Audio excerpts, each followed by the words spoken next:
മന്ത്രിയായ ശേഷം വയനാട് സന്ദർശിക്കാൻ പോകുന്നേ ഉള്ളൂ അല്ലേ? ആദ്യമായിട്ട് പോവുകയാണ്. അവിടെ ചെല്ലുമ്പോൾ എന്തായിരിക്കും ജനങ്ങൾക്ക് കൊടുക്കുന്ന സമ്മാനം, അല്ലെങ്കിൽ ഒരു മന്ത്രി എന്ന നിലയിൽ ആദ്യം ആ ജില്ലയ്ക്കും താങ്കളുടെ പ്രദേശത്തിനും കൊടുക്കുന്ന സമ്മാനം എന്താണ്? എന്തെങ്കിലും പ്രഖ്യാപനങ്ങൾ വല്ലതും നടത്തുന്നുണ്ടോ? നമ്മൾ ആദ്യമായിട്ട് പോകുന്നതാണ്. അപ്പോൾ സന്ദേശം എന്തായിരിക്കും? ജനങ്ങളോട് പറയാൻ പോകുന്നത് എന്തായിരിക്കും? ശരിക്കും പറഞ്ഞാൽ ദൈവാനുഗ്രഹം കൊണ്ട് കിട്ടിയതാണ്. അതുപോലെ തന്നെ ജനങ്ങൾ തന്നൊരു അംഗീകാരം ആയിട്ട് ഞാൻ കാണുന്നത്. അതുകൊണ്ട് തന്നെ അവർക്ക് എൻ്റെ ഒരു പറഞ്ഞ സാധാരണക്കാരായ ഏറ്റവും പാവപ്പെട്ടവരെ സഹായിക്കുക എന്ന ഒരു ലക്ഷ്യം എനിക്കുണ്ട്. അതുകൊണ്ട് തന്നെ നമ്മൾ ഇപ്പം അവരുടെ ഉന്നമനത്തിന് വേണ്ടിയിട്ടും കൂടി പ്രവർത്തിക്കുക കൂടി ഞാൻ ആഗ്രഹിക്കുന്നുണ്ട്. ഇപ്പം വയനാട് ജില്ലയിലെന്ന് പറഞ്ഞാൽ വയനാട് ജില്ലേൻ്റെ അവസ്ഥ, വയനാട് ജില്ല മാത്രമല്ല കേരളത്തിലെ ആദിവാസികളുടെ അടക്കമുള്ള ആളുകളുടെ അവസ്ഥ ഒരു കുറച്ച് ദിവസങ്ങൾ പല ആളുകളിൽ നിന്നും പറഞ്ഞു കേട്ടു. പിന്നെ പത്രമാധ്യമങ്ങളിലുണ്ടായ വാർത്തകളുടെ അടിസ്ഥാനത്തിൽ കുറച്ച് കാര്യങ്ങൾ നമുക്കറിയാം. അതുകൊണ്ട് തന്നെ അത്തരം പ്രശ്നങ്ങൾ പരിഹരിക്കുന്നതിന് വേണ്ട ഒരു കർശന നടപടി നമ്മുടെ ഭാഗത്തുനിന്നുണ്ടാവും. താങ്കളുടെ സമൂഹത്തിൽ നിന്ന്, ആ മേഖലയിൽ നിന്ന് പെൺകുട്ടികൾ ആയാലും മറ്റുള്ളവർക്കായാലും താങ്കളുടെ ഈ സ്ഥാനലബ്ധി ഒരു എന്താ പറയുക, അതിനൊരു ഇൻസ്പിറേഷനാകും, അവർക്കൊരു പ്രോത്സാഹനമാകും എന്ന് കരുതുന്നുണ്ടോ? കാരണം പ്രവർത്തിച്ചു കഴിഞ്ഞാൽ, പുറത്തു വന്നാൽ, പൊതുസമൂഹത്തിൽ പ്രവർത്തിച്ചാൽ തീർച്ചയായും അതിന് ഫലമുണ്ടാകുമെന്നുള്ള ഒരു കൃത്യമായ സന്ദേശം കൊടുക്കാൻ സാധിക്കുന്നില്ലേ? സാധിക്കും, തീർച്ചയായിട്ടും. നമ്മളങ്ങനെ മാറി നിൽക്കേണ്ട കാര്യമില്ല. നമ്മൾ പൊതുരംഗത്തേക്ക് വന്നാൽ മാത്രമേ നമുക്ക് ഉയരങ്ങളിലെത്തുന്നതിനും നമ്മുടെ ആളുകളെ, നമ്മുടെ സമൂഹത്തെ സഹായിക്കാൻ സാധിക്കുകയുള്ളൂ എന്ന കാര്യത്തിൽ അത് എന്തായാലും തീർച്ചയായും ഈ രംഗങ്ങളിലേക്ക് നമ്മൾ പ്രോത്സാഹിപ്പിച്ച് മുന്നോട്ട് കൊണ്ടുവരുന്നതിനുള്ള ശ്രമം എന്തായാലും ഉണ്ടാവും. താങ്കളുടെ ജീവിതത്തിലെ ഏറ്റവും വലിയ പ്രചോദനം ആരാണ്? ഏത് നേതാവായാലും അതോ മറ്റേതെങ്കിലും വ്യക്തികളാണോ? ആരാണ് ഏറ്റവും കൂടുതൽ പ്രചോദനം ജീവിത ആദർശങ്ങളിലും ജീവിത വഴികളിലും?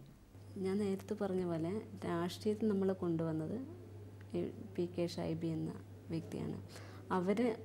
അവരല്ലായിരുന്നെങ്കിൽ ഒരിക്കലും ഞാൻ ഇവിടെ എത്തില്ലായിരുന്നു. കാരണം അവരാണ് നമ്മളെ യൂത്ത് കോൺഗ്രസിൻ്റെ സംഘടനാ തെരഞ്ഞെടുപ്പിലൂടെയും നമ്മൾ പഞ്ചായത്ത് മെമ്പറായിട്ടൊക്കെ നമ്മളെ ഓരോ കാര്യത്തിലും ഇങ്ങനെ നമ്മളെ പ്രോത്സാഹിപ്പിച്ചുകൊണ്ട് നമ്മൾ മുന്നോട്ട് കൊണ്ടുവന്നത്. അതേപോലെ എൻ്റെ ഗുരുനാഥനും എന്നില്ല ഗുരുനാഥനും അതുപോലെ എൻ്റെ അച്ഛൻ്റെ ഗുരുനാഥനും കൂടി ഒരു മാഷിൻ്റെ പ്രഭാകരൻ മാഷ്, അവരും നമ്മളെ ഇതിന് വേണ്ടിയിട്ട് കൂടുതൽ സപ്പോർട്ട് ചെയ്ത് മുന്നോട്ട് കൊണ്ടുവരാൻ ശ്രമിച്ചിട്ടുണ്ട്. പക്ഷേ ഷൈബി ചേട്ടൻ ഇല്ലായിരുന്നെങ്കിൽ ഒരിക്കലും ഞാൻ സംഘടന തിരഞ്ഞെടുപ്പിലൂടെ വരില്ലായിരുന്നു. അവരാണ് നമ്മളെ, അവർ മുൻകൂട്ടി ചിന്തിച്ചിരുന്നു നമ്മളെങ്ങനെ ഉയർത്തിക്കൊണ്ടുവരണം.